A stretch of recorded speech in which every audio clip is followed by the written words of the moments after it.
So, hey folks, thanks for joining. It's a meeting on what can't be said. Sort of funny. So what we're talking about is simply what seems to be, what's apparent. And there aren't really, but there is apparently two realities.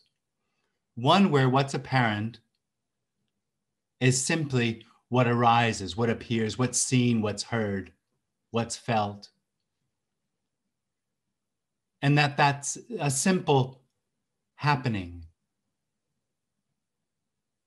It's immediate. It's all those words that everybody thinks, well, that's easy to think one understands, but it's impossible. It's unconditional.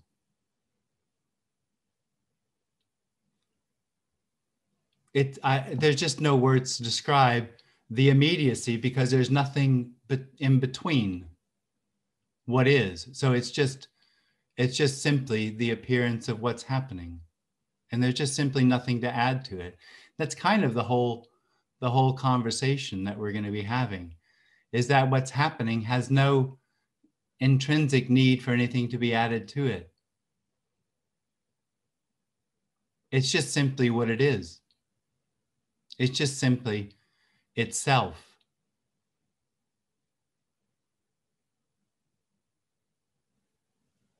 So there's sitting and there's looking and there's thinking and there's feeling. And seems to be another reality where what's happening is happening to someone. Now then it gets complicated for that experience that it's happening to someone. Because everything that's happening suddenly has a story to it. It suddenly has a meaning and a purpose, an intention. Suddenly, what appears is no longer just as it is. It's as it is to me. And that as it is to me engenders a need to make it better, to rearrange the blocks, to rearrange the thoughts, to rearrange the feelings. Suddenly the appearance has then the experience itself that it's becoming. Because I have the experience that I am or I need to become. And the simple immediacy of what is, which is unconditional, fill in the blank, love, freedom, seems to be lost. Now, just so that we're clear, that makes absolutely no difference to what is, that there's this apparent separate reality that arises within the unspeakable. Having the experience that something needs to happen doesn't change a thing, has no effect on the fact that it already is what it is and isn't.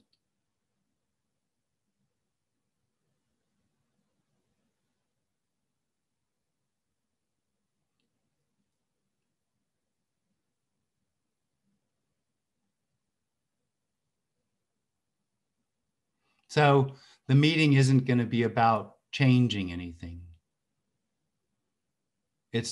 We're not on a path. It really can only point to the fact that there isn't a path. That the need to change as far as me becoming is an illusion that arises out of the experience that what's happening is separate. And we're not talking about me becoming one with everything. We're talking about that the experience itself is separation. The experience itself comes out of the experience that I am.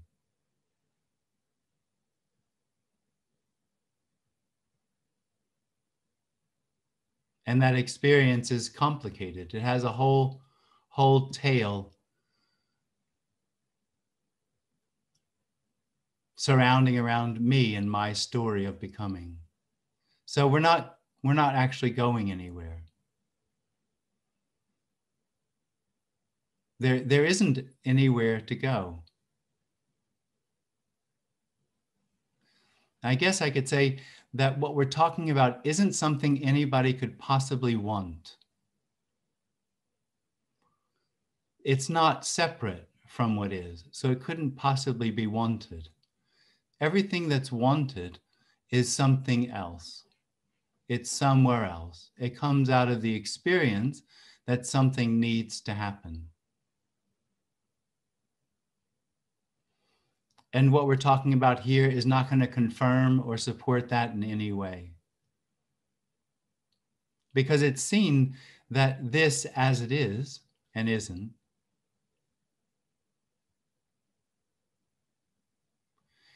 in a sense, is truly what's longed for. Of course, it's not longed for by anyone.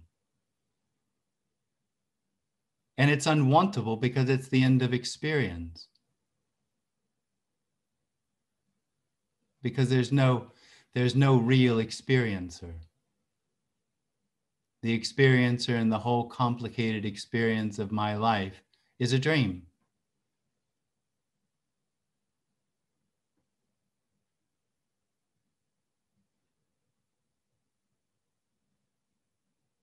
So all that being said,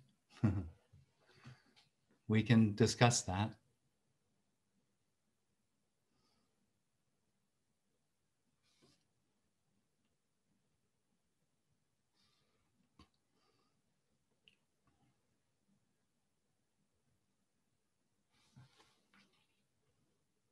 Hey, Boomer.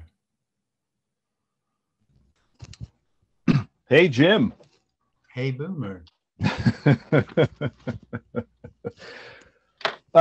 First, thank you very much. There's something very profoundly different about watching a video of yours and participating in this. Yeah. There's some sort of a very different shift, and I was noticing that I had a long drive, and I just got done with that drive, and I noticed on the drive that I was having like these really nervous reactions and these really sweaty palms. Yeah. And it's not because I'm nervous about this, because I do this all the time. And I realized that I felt like I was going to my death. It felt like there was something that I was being drawn to that I couldn't prevent. And yet it was going to be the end of something. There was something terrifying about it. And I've noticed that it's this almost this schizophrenic, there's something in it that is so deep and beyond what I can express, and yet I'm also terrified as shit. Yeah. I realize that there's something that there's nothing to hold on to. There aren't any handholds left.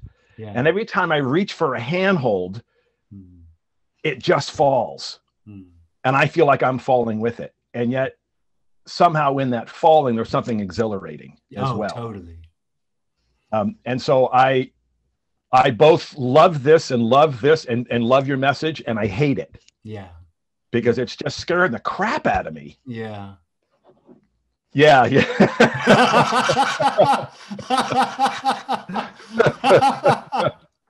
Yeah.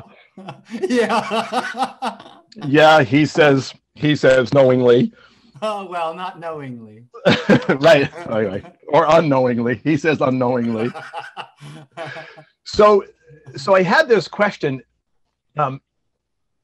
So in the same way you can't say what you are, you also can't say what you're not. So the whole neti thing is really only another way of reinforcing what you're trying to get away from.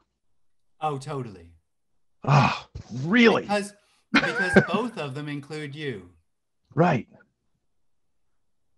So even saying what you aren't. Yeah.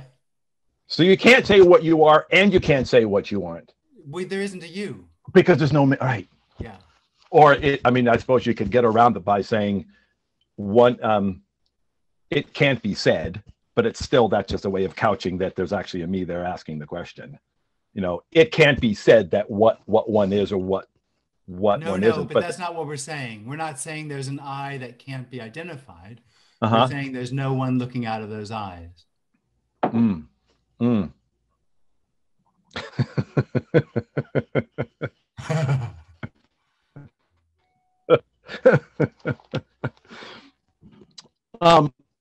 So what about, and this is the whole spiritual bypass thing that keeps coming up. So what about accountability and responsibility? Yeah, there isn't anyone to be accountable. Right. So even now, or even in a perceived past, in an event that I'm perceiving now, which in a way never, it's not that it never happened, it's only that each moment is complete in itself. Well, right? The completeness is that there isn't a moment. Oh, shit. And there isn't any accountability because no one did whatever happened in the past. Right. So if there's someone seeming to hold the you that you think that they think you are accountable for something in the past. Yeah. And they bring it up to you seemingly in the present. Yeah. And say, well, dude, what about that? Yeah. Aren't you accountable for that? And if you don't take accountability for it, then that's seen as spiritual bypassing, that you're using spirituality as a way to... But now you're putting into practice what we're talking about. This isn't, we're saying actually that there isn't a relationship. So there isn't anybody else that you could possibly speak to. If you're speaking to someone and saying you're not responsible, that's trying to apply what we're saying here. And what we're saying here isn't applicable. Oh, okay. Yeah, it's like trying to mix rules of different games that just don't... Yeah. Well, and nobody's doing that either. So that separate experience is in a way desperate. And so even though it understands or knows that this can't be applied, it will apply it if it sounds good. if it's like useful to the individual. That's right. If it works, it'll try to apply it. Right. It's like, what's in it for me? That's right. A better experience. I mean, to be fair, that's all the experiencer has, is the hope for a better experience. Right. And I suppose even the hope for no experience is still the hope for a better experience. Well, you can't hope for no experience. That's the denial of no experience. Right. So no experience isn't something that's going to happen to you. Because there's no one there for it to happen. Exactly. When that dream stops, what's realized is there never was anyone to have an experience. It didn't happen.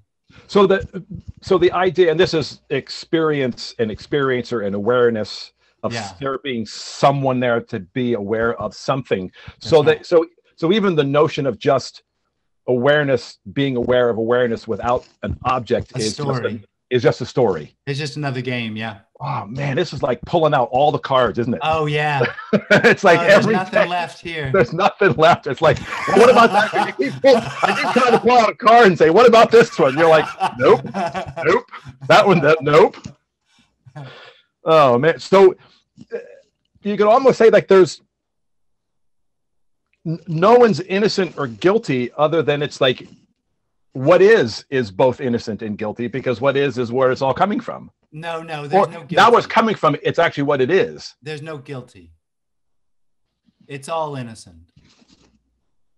No. Yeah. It's all absolutely pure. Purely what it is. It's only in the context of an experiencer that it seems to be good and bad and right and wrong. Without that context of an experiencer, it's just purity. Yeah.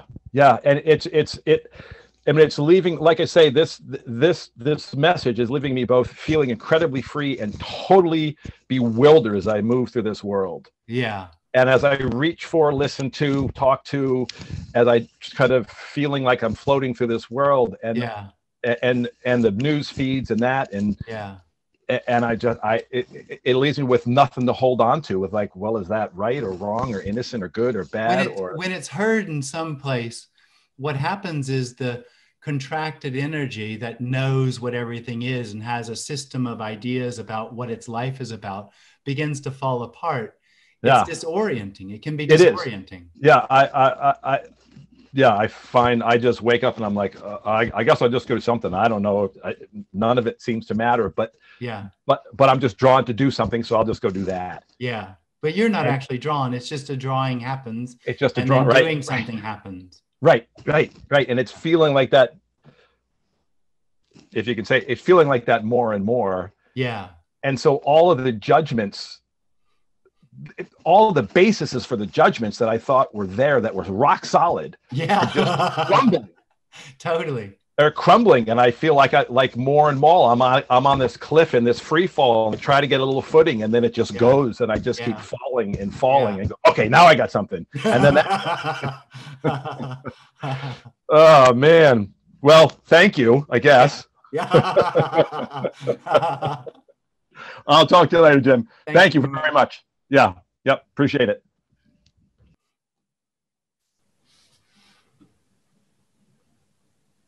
Hi, Ben. Hi, Jim. Nice to meet you.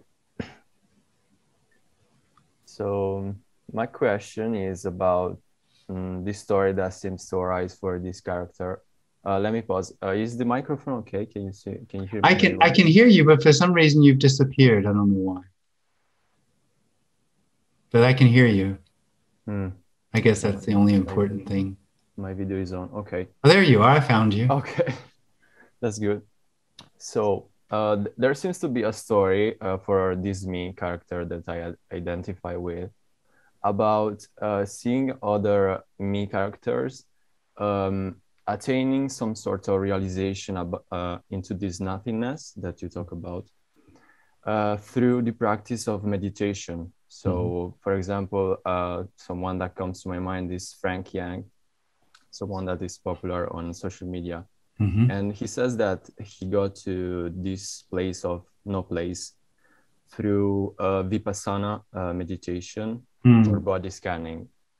And someone else that comes to mind is Adyashanti. And if I remember well, he realized after 15 years of practice through just sitting meditation and doing nothing, like the Zen style. And someone else, like the Buddha, it appears there's this story that he attained realization through meditation. Yeah. So in what you are teaching, you are saying that. Well, that's where we differ. This isn't a teaching. Okay, use maybe the wrong word. No, it's not because of words. It's because it doesn't recognize you as a reality which can find what's longed for. Okay. And that's the difference. So in the case of this appearing as someone that is on the path of meditation, and this realizes that it's this already. So nobody realizes this already. Because this is already this. And there's no one to realize it. Exactly. But how does it appear that some individuals do the practice of meditation and somehow they hold on. They're teachers. So a teaching acknowledges there's a you. It acknowledges their separation, and it agrees with the experience that there's separation by saying that there's something you can do to find what is and isn't.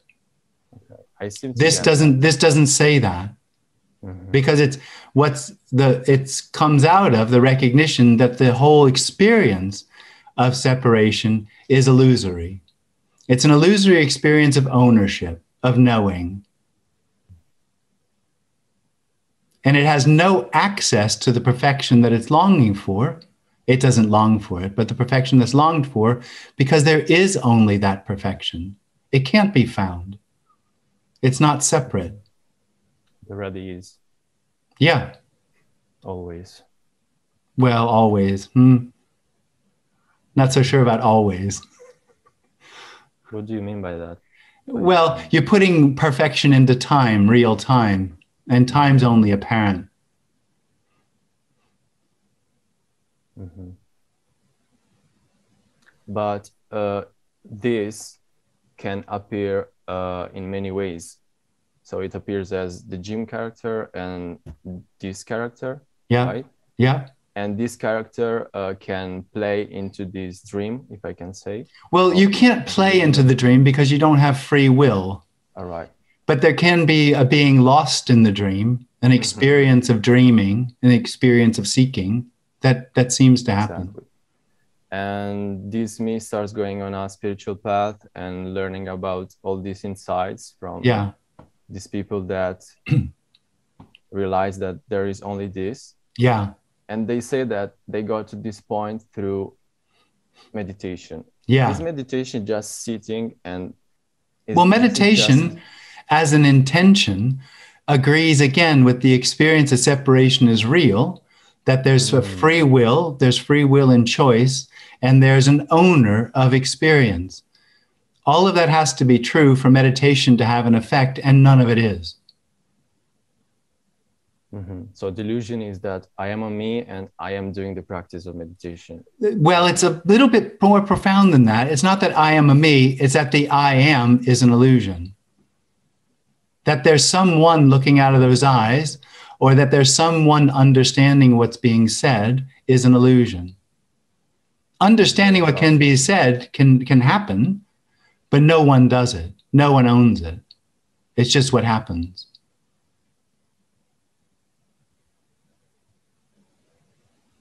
So everything that appears is just what happens. It's just purely what it is and isn't. So it can arise as me doing practices. Totally. Well, it does arise as you doing practice, obviously. Yeah, but it's not you doing practice. It's an illusion that you're making that choice to do it, or that you own the experience.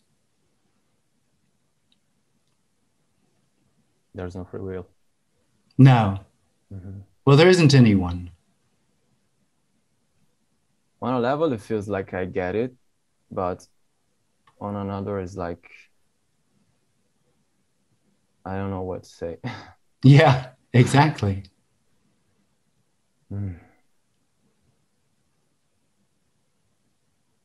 So in your Jim Newman story, before, I don't know if I can say this realization. It's not a realization, but I know what you mean.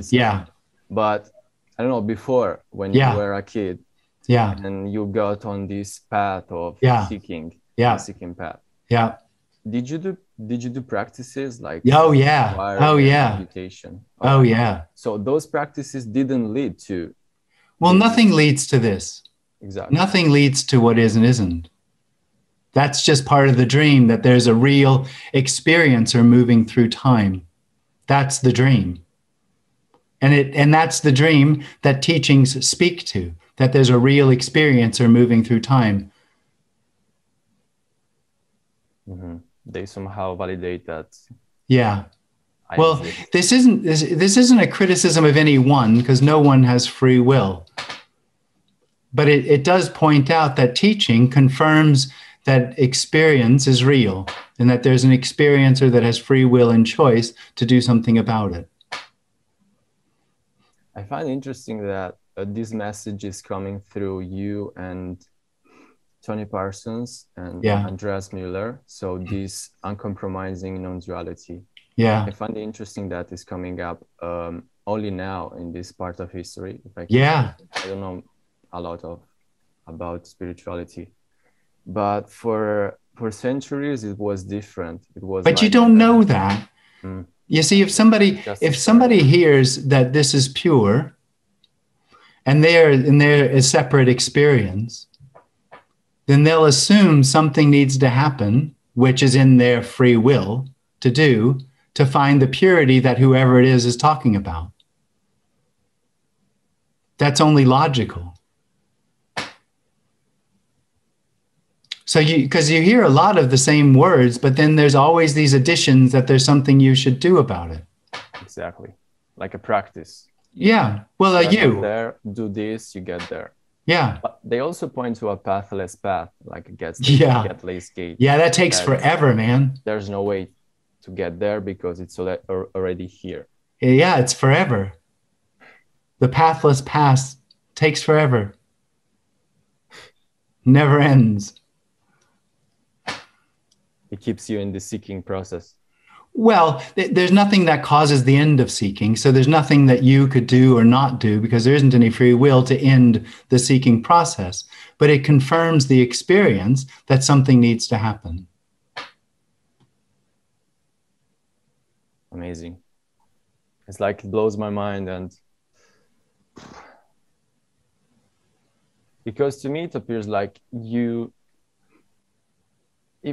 though I get that this is already this and there's nothing else. Yeah, but that's not actually what's being said.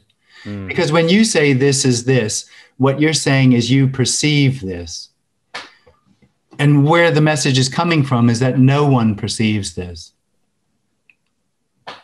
So this isn't an object. This is nothing appearing.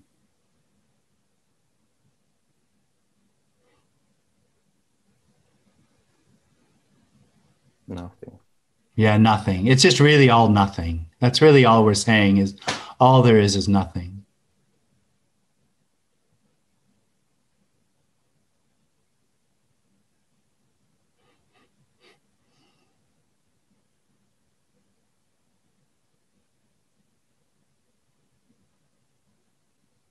So this feeling that I am over here and you have a knowledge about something that I don't have yet. Yeah, that's the dream. Yeah. That's the story. Yeah. And I can't. Because it's actually the other way around. You have a knowing which isn't happening here. You know you are, and this doesn't know anything.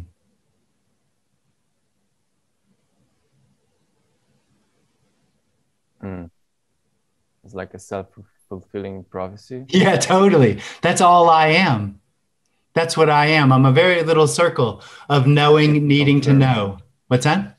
I keep confirming to myself that I don't know yet, so I need to know. Yeah. And I keep. No, it's actually, it's not quite like, it's actually, I do know. I know I am. And then the need to know I am. And then the need to know I am. And why do I seek the end of my... You don't. You can't possibly seek the end of you because this is the end of you. What you seek is an idea that you have about what the end of you might be like. So the end of you isn't actually an experience or something that happens. It's the end of something that never did happen. So I'm defending my illusion? Yeah.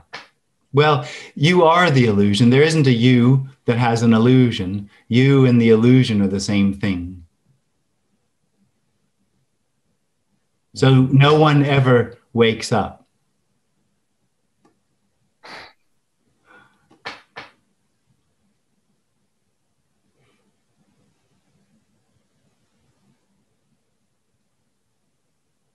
It's a very direct message. Yeah. It's even more than that. It's immediate.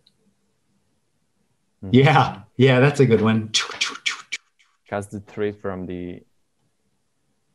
I don't know the word. Okay, thank you very much. That was a lot. Thanks, Vin. Thanks, man.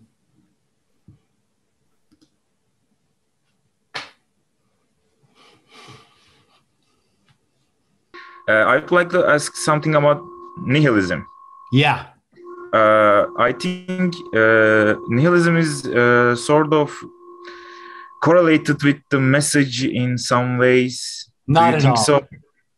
Why? Why not? Because it's not saying there's someone who doesn't have any hope. See, the nihilism is that there's someone there that has no hope. I see. Also, I think the nihilism says also there is no value of things or... That's right. But this isn't saying that there's a you without value. It's saying there's no you. I see. I see. Okay, thank you very much. And the application of this, or the experience that you understand it, is nihilism. I see. The understanding the message with the experience is leads to nihilism. Well, it doesn't necessarily lead to nihilism, but some people see it that way. I see. Okay, thank you very much. All right, thanks.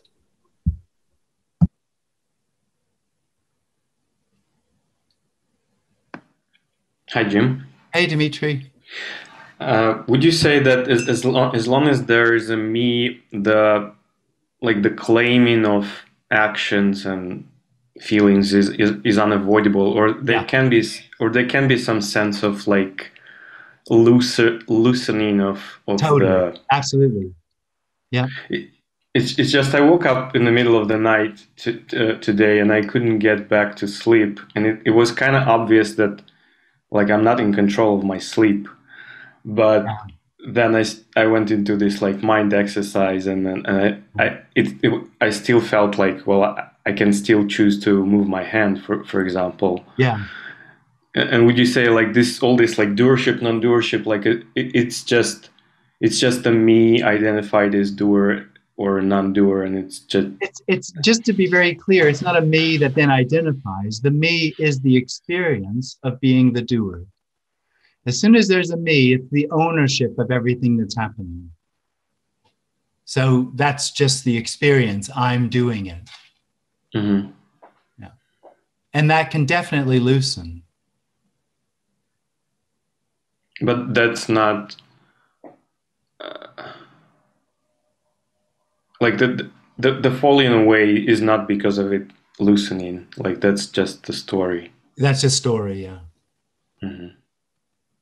It falling away is a story. Mm-hmm. Okay, thanks, Jim. All right, thanks. How are you? Good, very, very, very good. Today I'm in a park, crying for. I read Tony Parsons, but I in the beginning I see you like you are talking. Your face. I don't see a lot of videos of Tony Parsons, and I cry a lot with this. Sorry. 99. Oh, now you got to translate. Y el sueño es el sueño.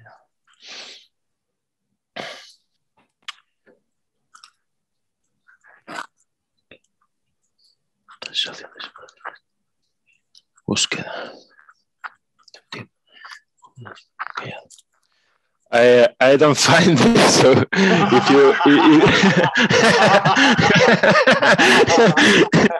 I don't see it.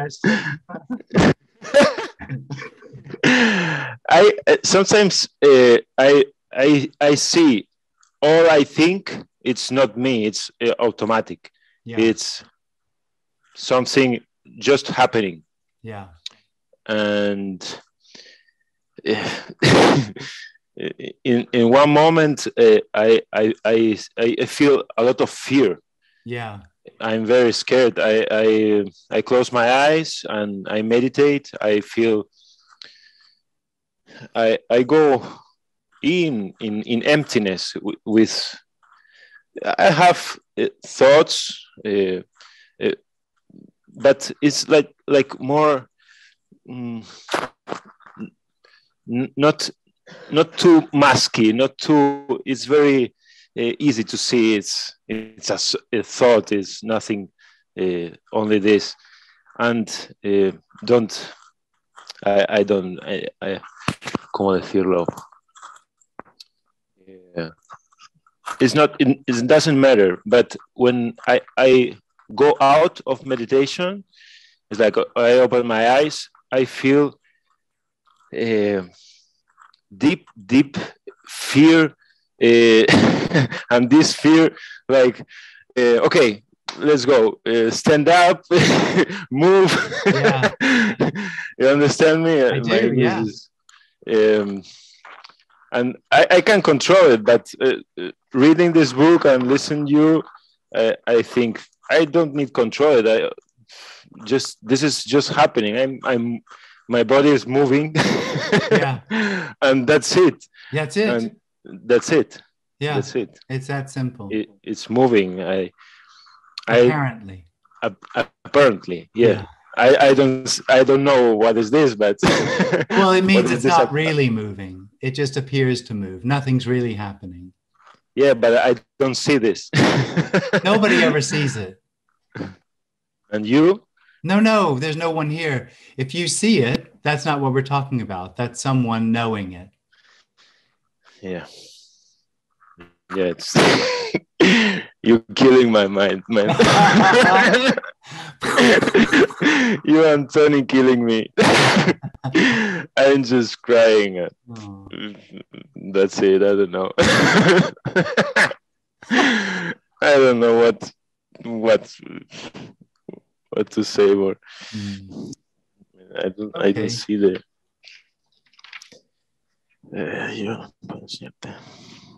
If you find your space, you can raise your hand again. Okay. Better. Thank you. Thanks, Laddie. Thank you.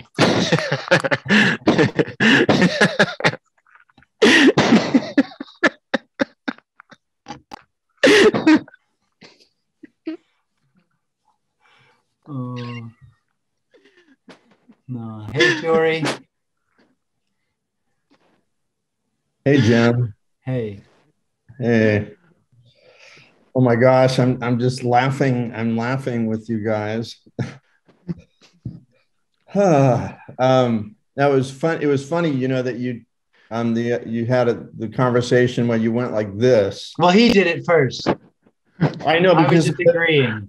But it was you were just agreeing, because I was thinking like, hey Jim, would you just like go like that and cut my head off, because that's sort of what this feels like. But anyway, one thing I was thinking about, it's like, what do you think about language? Like, because like you talk, like, I mean, if somebody says to you, what did you do today?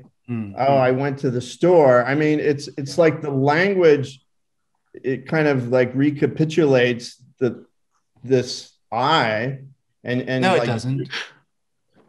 But it doesn't? No, not at all. But we're not talking about language or detachment. What's being pointed to is that there's the experience that there's someone in the middle of this happening. That's what this is happening to is an illusion. So language has no effect on that. But like for me, like when I say, oh, I went to the store today or whatever, like that, I mean, where I have to use an object for myself, that disturbs me because, well, it doesn't really disturb me, but I just think, well, this doesn't really, it's just a manner of speaking. I realize it's a manner of speaking. Yeah. Habit and conditioning. It's very practical to use the word I. Yeah. Yeah. Well, like if you ever try not to use it, it's just silly. It's ridiculous. It is. It turns ridiculous. Yeah. Yeah. So that made me think that like language kind of recapitulates all this conceptualization. Yeah, but it's not about conceptualization. We're not talking about conceptualization or words creating an I. We're saying that the I arises and takes ownership of what's happening. And then it thinks or experiences that if it uses the right words, it might find what it's looking for. Mm-hmm. It's totally beyond effort or doing. What's totally beyond effort and doing? What we're talking about, the end of experience. Yeah. The I am can only seek an experience. So it's hopeless for that I am to find what we're talking about. Hello, my name is James and I'm calling from Ipsos Mori, the market research company. Uh-oh. I'm conducting a study looking at how. I don't know who that is. I think Rita's taking care of it, though. Okay, good. Muting everybody again. Yeah. Yeah, I mean, when you say that, I mean, it's kind of hard to have that conversation about language. I mean, I hear what you're saying, and I hear that you're saying that this isn't about no concepts. Right. No, of course not. Well, why of course? I don't know why you say of course. Well, it's not about changing anything. It's about the fact that the owner, the experience of what's happening, is an illusion which creates a complicated reality of separation that it lives in, and that reality is illusory. And but what's longed for isn't an experience. But I mean that sort of illusory reality, it seems like it seems like it has something to do with a bunch of concepts. Not at all. It's the owner. But isn't that like a concept? No, it's an experience. Oh, okay. It's an experience which owns everything that seems to be happening, in the sense that it says it's all happening to me. It's all mine. Okay. I mean, I'd say okay because I'm just saying okay to what you're saying, but that kind of like, I don't even know what to do with that. No. There's nothing to do with it.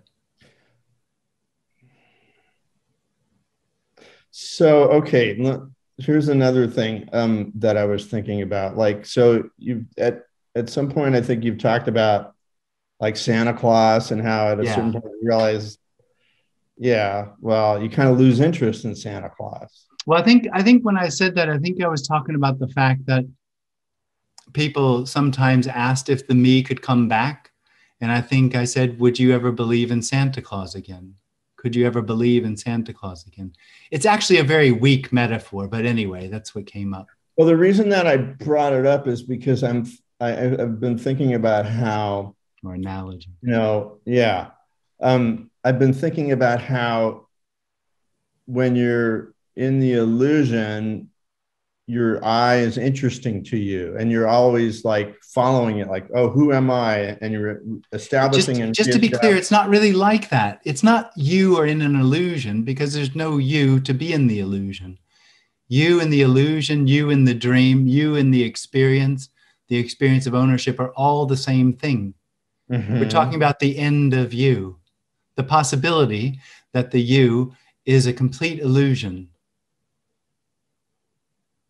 So I was thinking that was sort of like you just kind of lose interest in that whole thing. No, it has nothing to do with interest.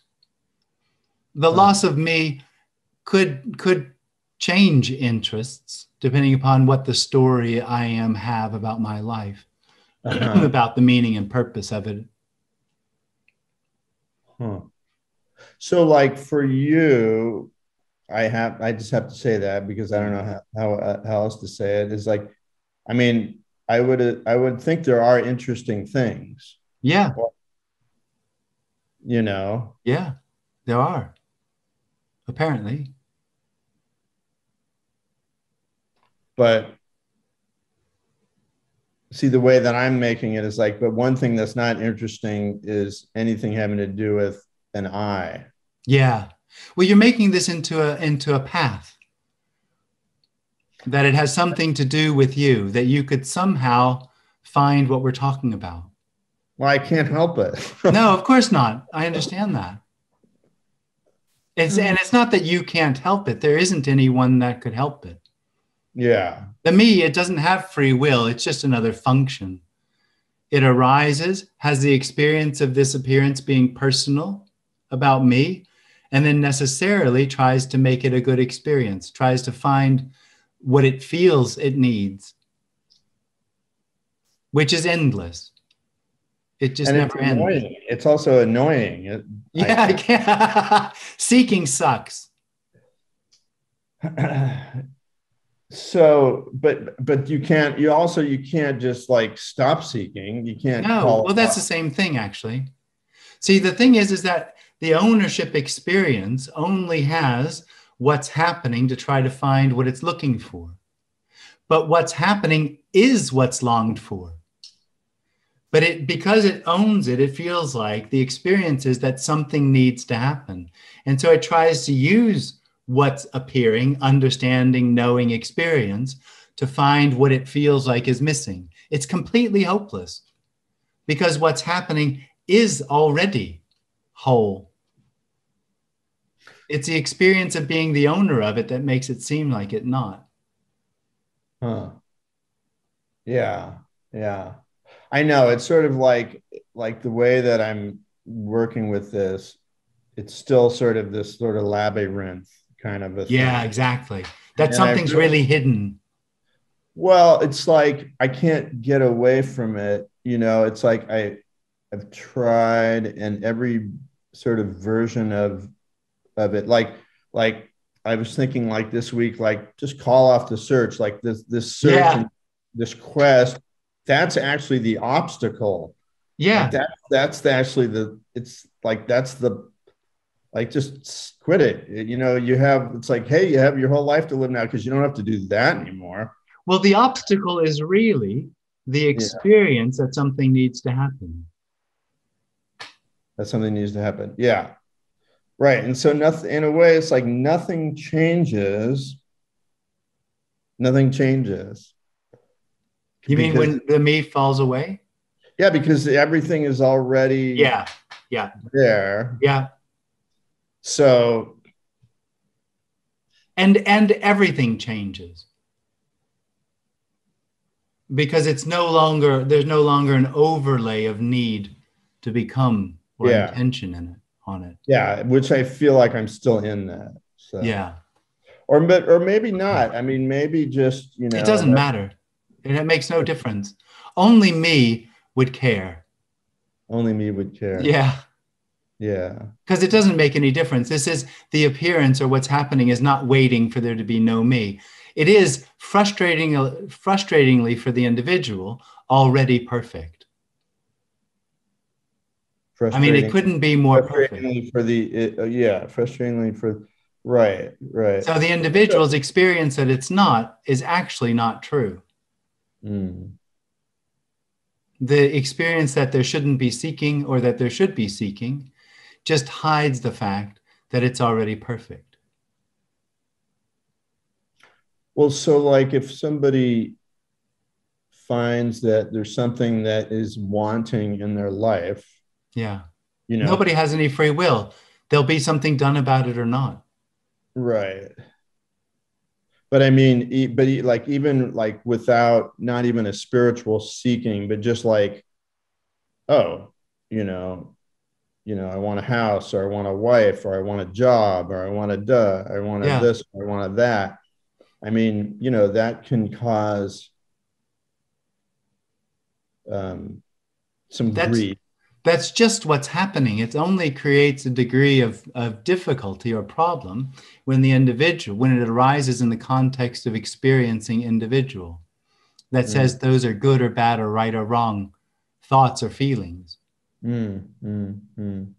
Right. So this, I mean, because I guess I kind of constantly fall into the trap of thinking like those feelings are going to fall away once I realize. The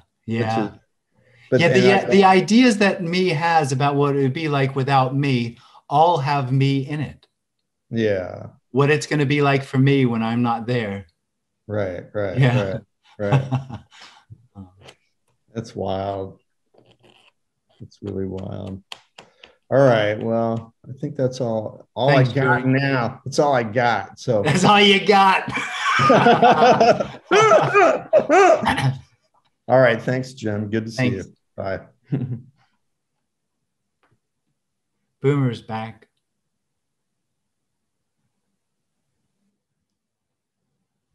Boomer's back. Hey, man. Hey there. Hi again. I was kind of lingering in the background, but seems like folks are being a little bit shy. Yeah, go for it.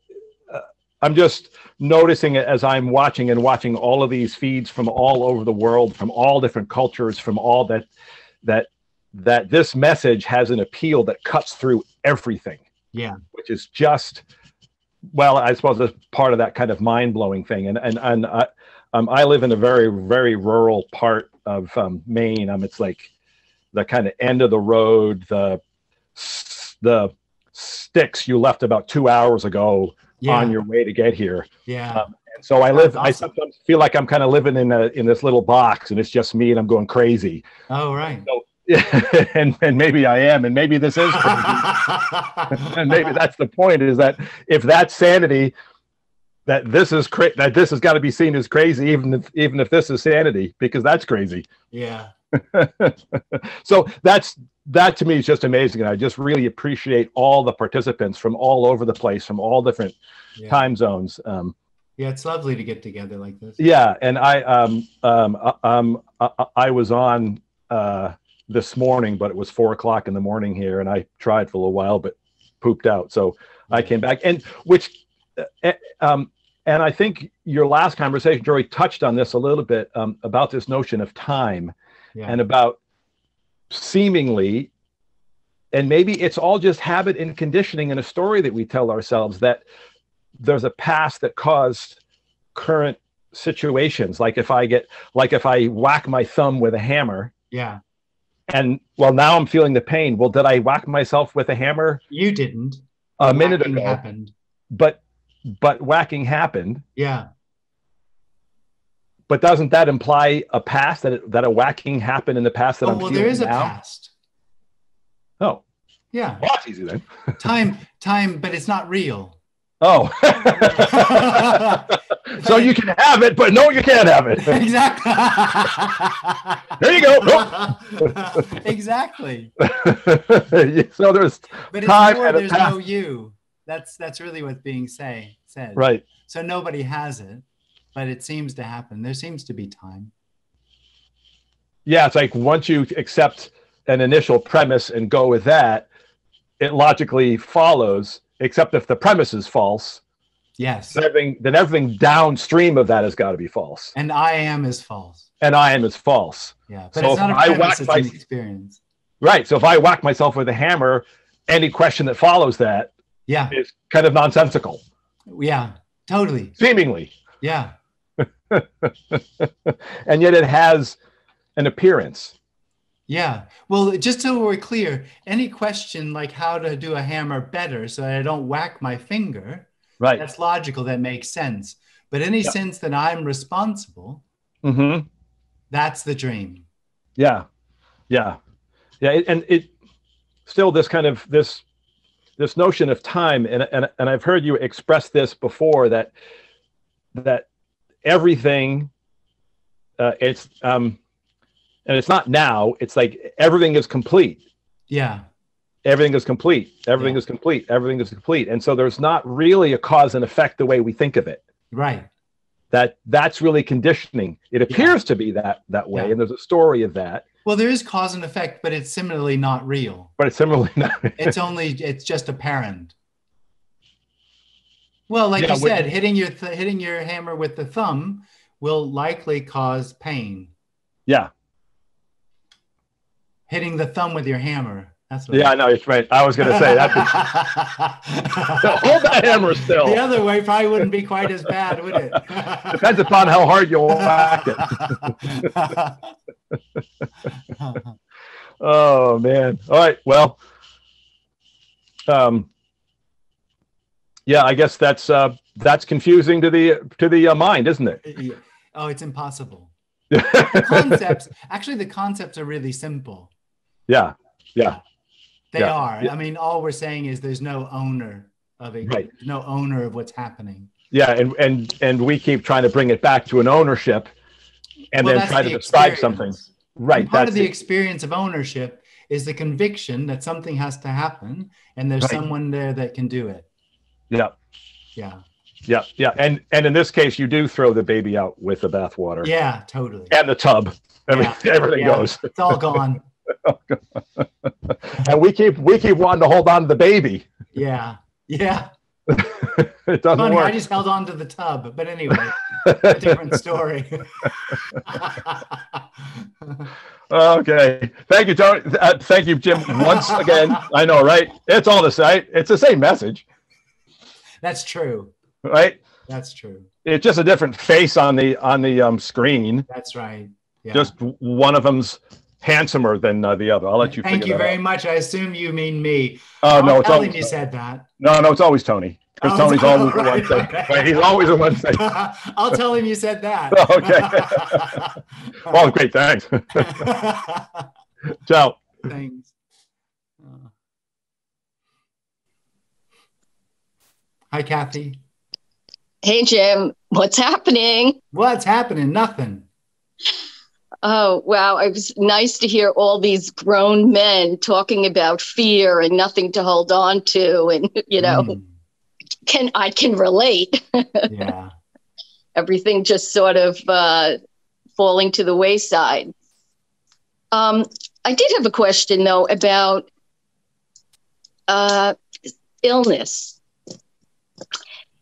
If the person falls away, I think I asked you this once before, but I'm struggling with it. If the person falls away, how is the illness addressed? Just nobody addressing it. No, but I mean, you know, doctor's appointments, medication, you know, all of those things that have to take place. So you think, I get it. So you think you're in control and you're doing it now. And what would happen if there weren't you doing it? Okay, so you're not doing it. You've never done anything. There's no you to do it. But if it's not taken care of. No, you didn't listen. No. There's no me taking care. Already. I understand. Oh, okay. I don't. Well, the concept is easy. All the machinations of doing this and the chiropractor and this pharmacy and that drugstore, all of that just happens. Pain? What about the pain in the body? It just happens. The pain is pain. Yeah, it's like the unreal, you know, it's so unreal to me. That's so unreal. What is? That there's a pain somewhere in the body. The physical body is having a physical reaction. Yeah. So ouch. It makes, ouch. And taking care of things. And it makes it feel then that there really is somebody here. No, that's back to front. It's the ownership of taking care. It's not that taking care creates ownership. It feels that way. Yeah, okay. That's not what happens, though. So it's just going to be taken care of anyway, because this is just what's happening. Totally. Or not. I mean, if you lay down and die, that's what's happening. Totally. It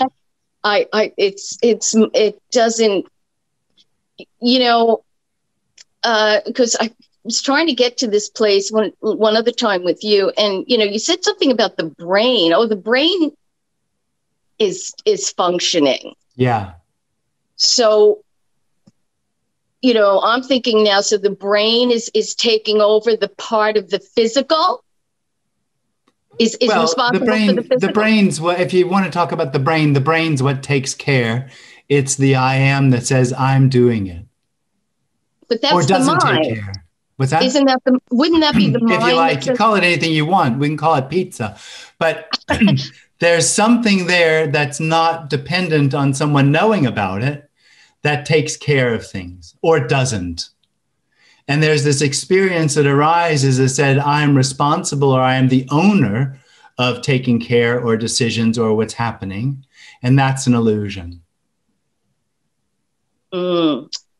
Okay. I have to work with that one, figure that one out. Yeah, you work on that. Good luck. Yeah. Because, you know, I'm almost, you know, those belief systems, you create your reality. Yeah. You know, like, I'm like, am I here testing? Yeah. Yeah. Am I in the testing mode? Yeah. Am I here or not here? Yeah. There's a lot of stuff going on. Yeah. Only I would ask if I were here or not. Yeah. Yeah. Well, anyway, thanks. All right. Thanks, Kathy. Take care. You too.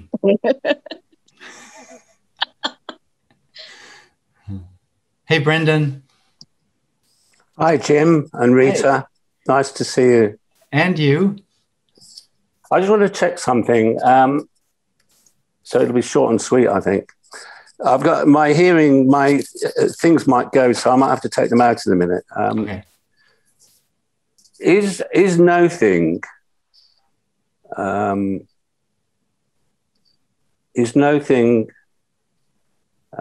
trying to get my words now. Is no thing, is what is no thing manifesting? Sort of. Not in the sense that there's a no thing that becomes something. It's just that what's manifested is no thing. It's nothing. Yeah. So is that manifesting? If one uses the word manifesting, and it's not anything, and it's nothing. It's nothing. Yeah. Is that manifestation or happening? An is of existence. An is of existence? Yeah. I wouldn't, an is not. Is nothing. So is what is? Yeah. Nothing. Nothing. Nothing. It's nothing. And because I've heard you use the word existence at some time. Yeah. So I'm a bit sloppy with words sometimes. It's led me up a blind alley then. Uh-oh. Uh-oh, yes, okay. I'll stop there. No, it's all right. I suppose what I'm checking is what is infinite existence manifesting? Goodness, that's a big concept. It's infinite. I don't know about the existence bit. And manifesting seems to be something really happening. And that's the whole point. It's not. Well, maybe. What other word could I use besides manifesting? Happening. Yeah. Happening. Yeah. That would be better, wouldn't it? Yeah. Let's try and reword it. And it's only appearing to happen. Yeah. See, what we're pointing to is the absolute unknowable unfixedness of the appearance. Yeah. The insubstantiality of it. I think I get that, but I'm trying to get in terms of nothing. But that is the insubstantiality of it, is that it's not an object. Yeah, I get that, I think. It's simultaneously something and nothing. So what did you mean when you used the word existence earlier? I don't know. You'd have to tell me the context. Because I don't actually like the word existence very much, because if you look it up in the dictionary, it seems sticking out. I wish I'd raised it at the time, because I can't remember how you said it. Because really what we're saying is that nothing actually sticks out. Yeah. So nothing in that way exists. I suppose that's what I'm getting at. Nothing exists. No. Nothing exists. Are you saying no to me, or are you saying no to nothing exists? I'm saying no to nothing exists. Nothing exists. So exists is quite an important word then. Yeah. And it's infinite. So nothing exists. There is only infinite. Yeah, thank you. I think that's what I was getting at. Yeah. Yeah, great.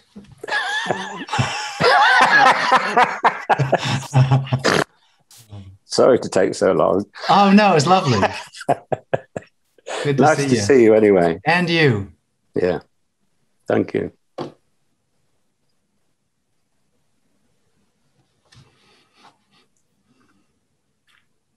Hi, Jim. Hey. Steve. Yes. Yeah. A feeling occurs. And that's what is. Yeah. It can't be anything other than that. And you can't get closer to what is, and you can't get any farther away from what is. Yeah, that's not what we're talking about, though, really. Okay. We're talking about a feeling arises for no one. Okay. And so, therefore, there's only what is. Not what is as an object that one could focus on and know, and then work out that it doesn't change really, or that there's no movement back and forth from it. It's that there's no one for which feelings arise.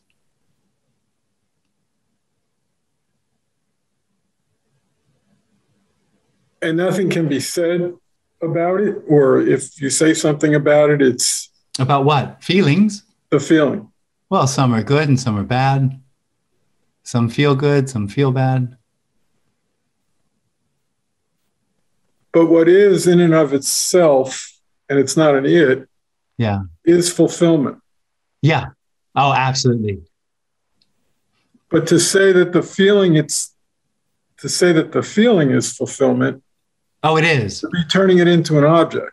Yeah. Well, no, I mean, in the same sense that saying that it's nothing doesn't turn it into an object, saying that it's fulfillment's not turning an object, because all there is fulfillment. It's right. Only an object if there's someone that knows fulfillment or wants to know fulfillment. And the fulfillment is actually in the fact that no one knows. But even that wanting is what is. Oh, completely. Absolutely. And the individual in the experience of separation is also fulfillment, looking for right. fulfillment. And there's nothing good or bad about that wanting or no. anything else connected. No, totally. Or right or wrong. So why do I feel that there is?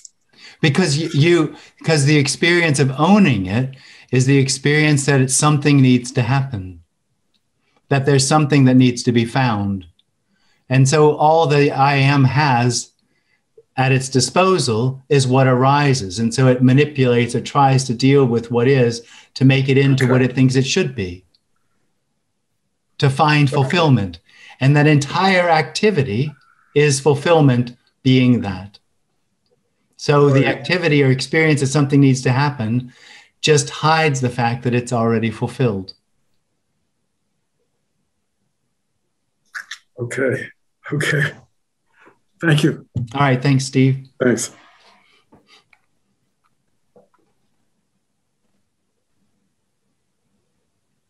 Adam. Yeah.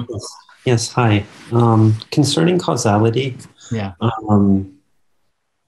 You said that causality appears, but it's not real. Yeah. So, the appearance of causality is itself uncaused, as is everything. Totally. Yeah. Yeah. So my question is just like, it seems like the appearance can then sometimes be a little misleading, and not just the me. You know, like, okay. Would you care to comment on that? I think that would only be true if there was someone that knew what was happening. Okay. Because if it doesn't seem misleading here, it's just what it is. It's not going anywhere. So I don't know how it would mislead if it's not going anywhere.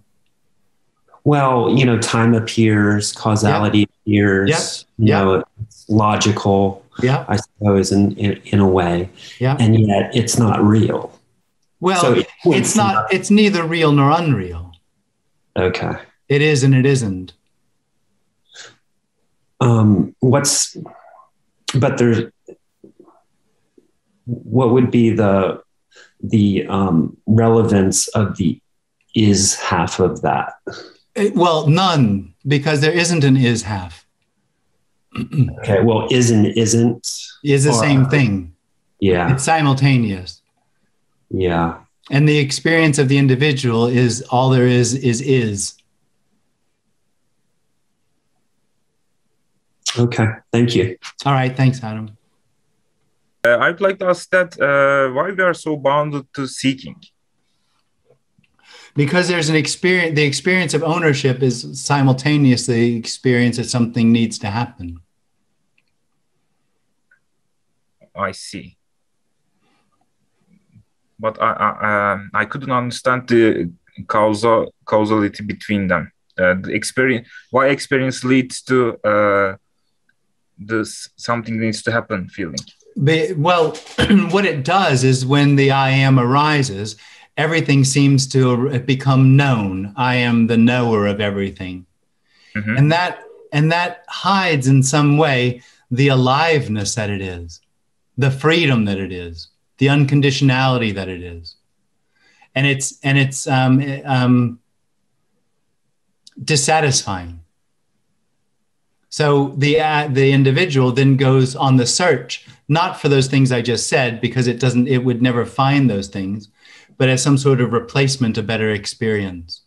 It can't do anything else. I see. For example, do you think curiosity comes from this aliveness? No. Because I don't know something. Oh, from the aliveness, yes. Curiosity arises just because. I see. Okay, thank you very much, Jim. All right, thanks. Hi, Jim. Hi, Anita. So everything is wholeness. Yeah. And nothing has to be changed. But I don't know how to say, but you were saying something about manifestation, but I always thought there is also no manifestation. I think that's what we got to in the end as well, yeah. I mean, it's just a word. You could say what manifest is and isn't, what appears is and isn't real, wasn't real. Yeah. For a while, this was saying uncreated. This is uncreated. It's just all words pointing to that what isn't a fixed object. Mm-hmm. Yeah.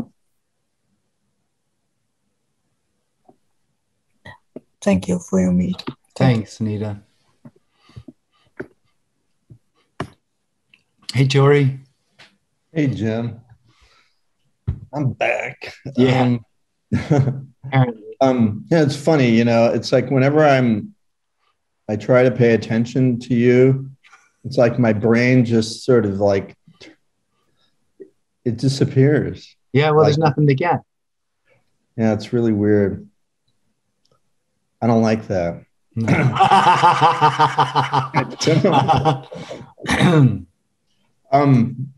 So like here it goes again. All right. So I had this question about like development as sort of a whole way of things happening that seem to be happening in the world. And I'm wondering if you think that development is just another appearance, like the appearance of things growing, and then, getting big and then fading away. Yeah. The only thing that's illusory is that I'm developing. That's the illusion. But everything else seems to change and happen. Trees grow. So but they don't have the experience that they need to be better at it. Oh. So only the I am has that experience. Huh. Well, that's like, I mean, we don't know if a tree is experiencing. Oh, good. Don't do that. Well, no, I don't know. No, no, but what I mean is like you're saying that there appears to be things growing, right? Yeah, yeah. But I mean, are they really growing? Well, that's not really happening. Nothing is really happening. So that's sort of part of the appearance, right? This isn't really happening. Well, there is only apparent. Nothing is real. Oh. There is only the apparent. It's the experience that I am that seems to have the relationship to things that are real. That's the dream. Okay, so what about like, is there any difference between the appearance of the ground underneath my feet and Santa Claus? Well, I mean, if Santa Claus is standing in front of you, it's the same thing. But Santa Claus as a belief is the same thing as the ground under your feet. It is? Yeah, that's a belief. A belief is the same thing as the ground under your feet. It's what appears. Beliefs appear. But I would just think that if anything is real, it would be this earth. Yeah, I know. That's what you're pointing at. And I'm trying to disabuse you of that idea by pointing out that nothing's real. Okay. Well, that belief is an appearance. It happens to be appearance that only arises in the experience of separation, belief. So in that way, it's illusory.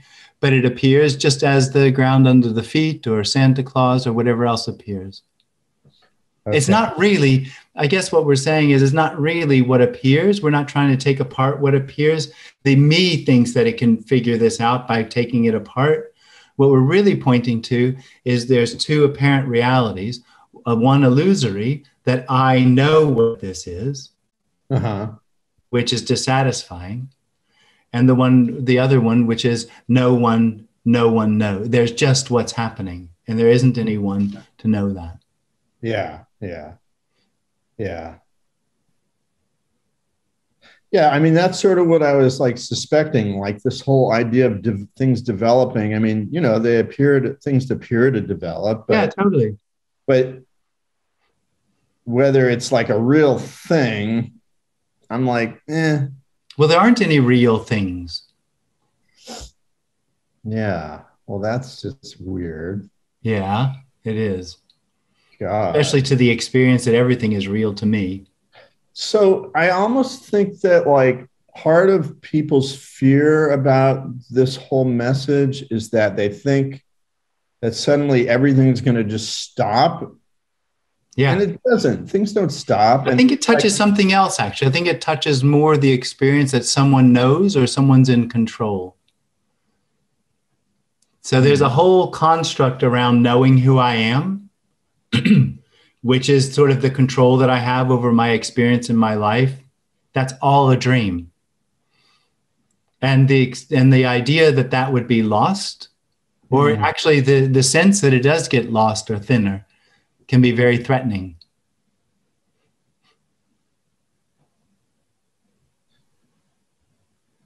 And so that might be the sense of falling. Yeah, totally. But it's not like, I mean, what I've found is like my relationships are continuing. Yeah. And in some ways they're better. Yeah. You know, so yay. Yeah, it never had anything to do with the individual in the first place. See, that's weird to me. I mean, so I guess the last thing is that I'm still thinking. Well, there's thinking happening. Nobody thinks. And it can be enjoyable to think. Yeah. Feeling happens and no one feels. All right. Yeah. I know. It's cool. Aww. No, what? I don't know. No, it's good. It's good. I always appreciate connecting with you. So thank you very much. Yeah, lovely. All right. Thanks, Jory. Bye-bye. One more? Yeah. Jan. Jan. Hey, Jim. Hi, Jan. I'm just using you to get out of my comfort zone. Well done. But I do have a question. I would like to ask about the Santa Claus analogy. I would ask you if you speak of this falling away, that the self that falls away. Yeah. Is it similar to like this belief? No, it's the thing is, it's a lot, in a way, it can be a bit bigger than that. Yeah, but you know, when you believe, like as a kid, you believe in Santa Claus, right? Yeah. And then you find out that he's not real, right? Yeah. So this belief falls away, and it's like Santa Claus was never there, right? Yeah. Is it similar with? Not really, because it's much more personal. It's much more intimate. The loss of the experiencer. But we have all these beliefs about like everything, right? Yeah. So what remains if all these beliefs fall away? Well, it's not just beliefs that fall away, it's knowing. It's experience. And that's not the same thing. No. Beliefs can change. But what's constant in the experience of separation is the experience of separation. Okay. I'm just I'm stuck in this loop, like this loop of thoughts, right? Is the limitations of language, and you can't grasp this. I just no, but that's not because of language.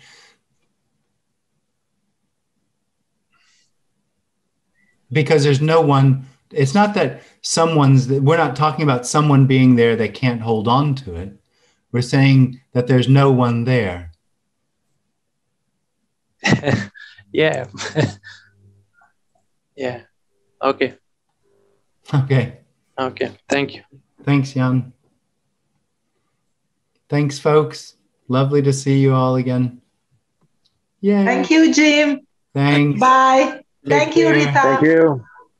Thank you. Bye. Thank you. Thank you for coming. Thank you, Jim. Take care. Thank you. Thank you, Rita. Danke, Jim. Danke, Rita.